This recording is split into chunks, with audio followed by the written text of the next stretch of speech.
Hi guys. അപ്പോൾ ജിസ് ജോയിനെ എല്ലാവർക്കും അറിയുന്നുണ്ടോ? അപ്പോൾ ജിസ് ജോയ് ഒരു ഡയറക്ടറാണ്. 2-3 പടങ്ങൾ ഡയറക്റ്റ് ചെയ്തിട്ടുണ്ട്. നല്ല പടങ്ങളാണ്. അതേപോലെ സൺഡേ ഹോളിഡേ അതൊക്കെ ആളുടെ പടമാണ്. പക്ഷേ എനിക്ക് ജിസ് ജോയ് എന്ന ഡയറക്ടറിനേക്കാൾ ഇഷ്ടം ജിസ് ജോയ് എന്നുള്ള റൈറ്ററിനെയാണ്. എന്താ കാരണം എന്നല്ല, അദ്ദേഹത്തിൻ്റെ വരികൾക്ക് വളരെ നല്ല രസമാണ്, കേട്ടിരുന്നു നമ്മൾ. അതിൽ ഒരു പാട്ട് ഞാൻ പാടാം.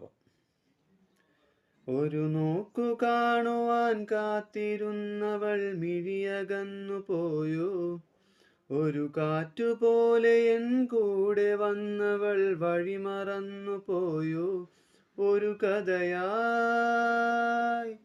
അവളകലും, അവളുടെ തേൻ ചിന്തുകൾ നോവുകളായി പടരും, അലയുമൊരു കാറ്റിൻ ഇതളുകളായി വിട പറയാൻ ഇന്നെൻ്റെ ഈ വഴിയിൽ വഴിമറയുമേതോ നിഴലിൻ വിരലുകളാൽ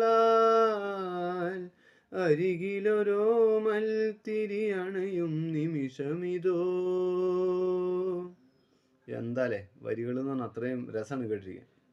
അതേപോലെ വേറെ പ്രശ്നം കൂടിയുണ്ട്. പറയാതെ എന്തിനും കൂടെ നിന്നവൾ മൊഴി മറന്നു പോയോ, ഇടനെഞ്ചിലായിരം കനലെറിഞ്ഞവൾ കഥ മറന്നു പോയോ.